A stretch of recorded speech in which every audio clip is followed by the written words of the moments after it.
Welcome to the first ever virtual Hack Sioux Falls, and hopefully it's our last virtual Hack Sioux Falls that we ever have to do. When I originally created this project, it was meant to be a hands-on project for kids to learn about electronics and microcontrollers, and I lost by not being able to actually sit down and work through specific problems that the kids have. But nonetheless, I wanted to get this project going, and the first few lessons are pretty much basic intros into electronics and can technically be taught over the internet pretty well.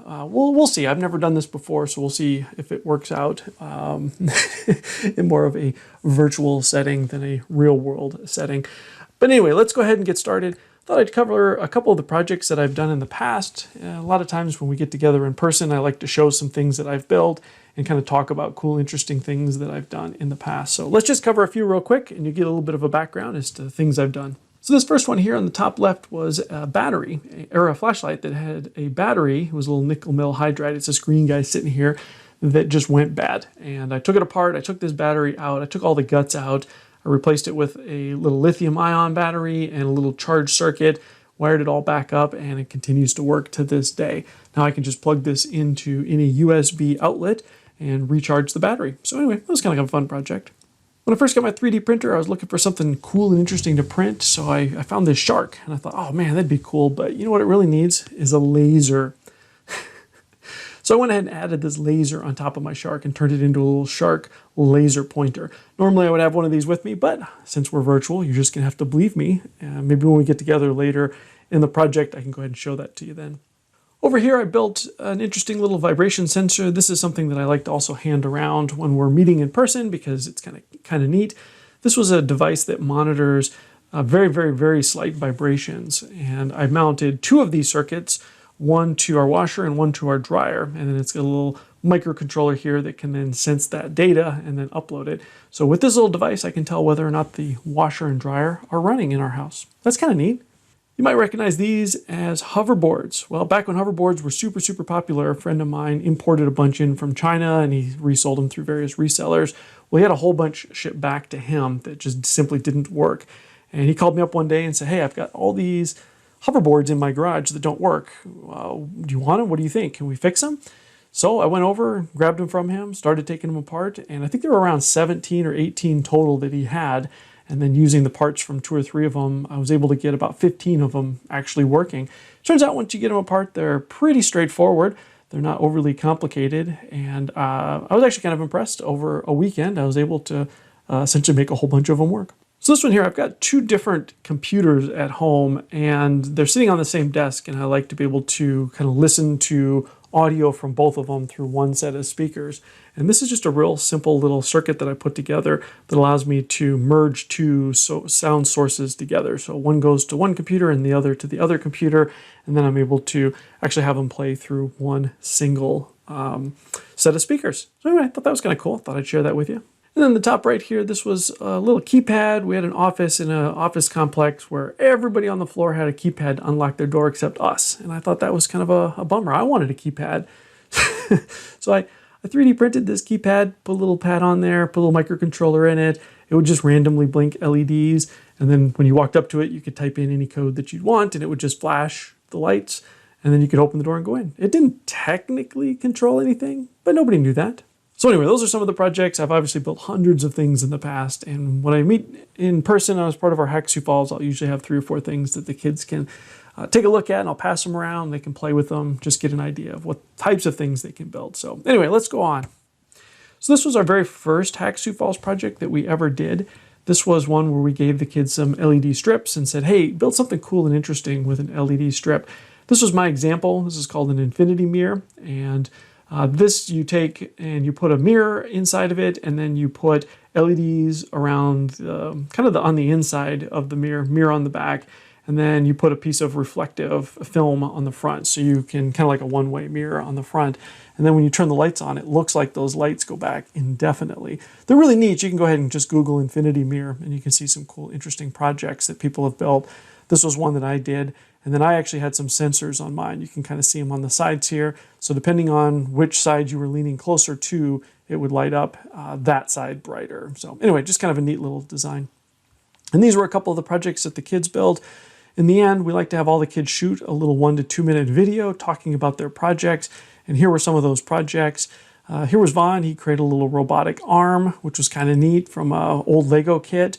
This was Zach. He actually built his LEDs to be like a little marquee that would say things, kind of like what you'd see like an open sign that would scroll the word open. Here's Doug. Doug actually built a lie detector test so he could tell whether or not his brother was lying to him. It worked okay. Probably not the world's greatest lie detector test, but he learned a lot of interesting things. This is Sarcy. She took a little picture frame, puts her LED strip all the way around them, and it just kind of chased around different rainbow colors, and she thought it was really cool. She had a picture of her baby brother inside the picture frame. This is a team of 3 boys, and they actually built an infinity clock. So they had a mirror, a round mirror, and a round reflective surface, and then they had the mirror or the lights on the inside be able to tell the time. And we built out a little switch. You can kind of see it laying here on the table that allowed them to set the time. And this was kind of fun because when they got it all put together and wired up and they started it, it turned out the clock ran backwards because they put the LED strip in the opposite direction that they were thinking. But anyway, they thought it was super cool and decided to leave it because they thought it was a cool effect. So anyway, that was their infinity clock project.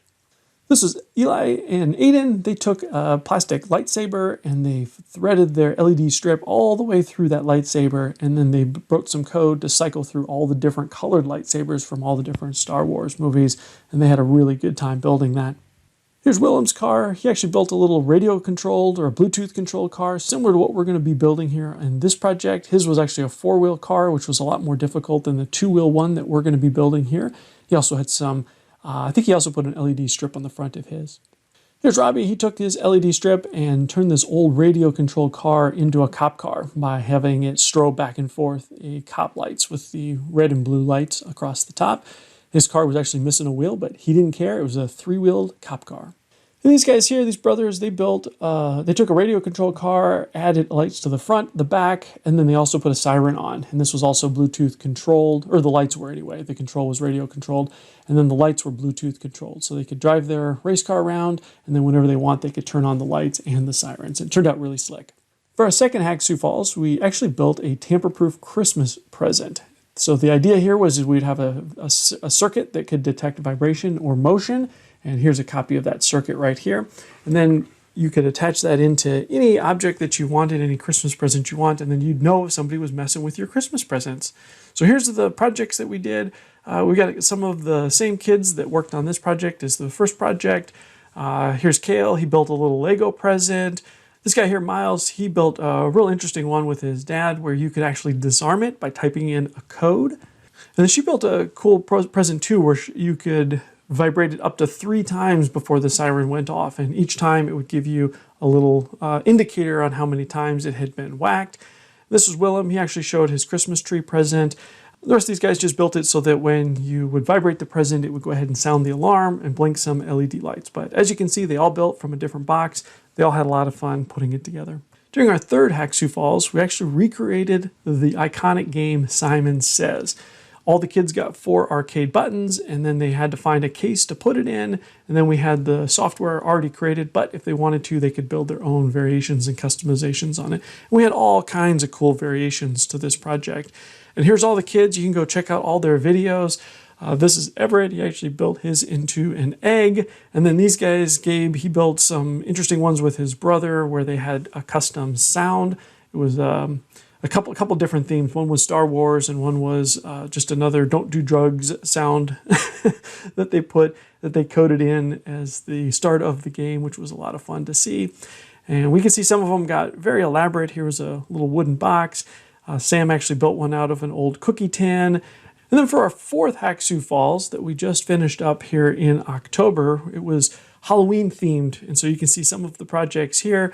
And here we had a motion detector and some LED lights and a little servo. You can see it sitting on this one or on the pterodactyl here. And they were just encouraged to build something cool and interesting. And we had some really elaborate projects that were built out as part of this one. In this case here, the skeleton would actually vibrate back and forth when he saw you. Sam's, the head actually turned around when it detected you and blinked the eyes at you and then turned back again.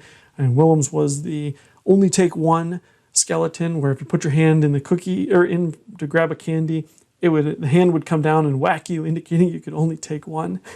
And Grant had a pretty elaborate skeleton that would move his jaw up and down and then also turn left and right. So you can go ahead and take a look at any of these videos. These were the kids that at least shot the video. We had a few more kids participate that didn't end up shooting a video in the end.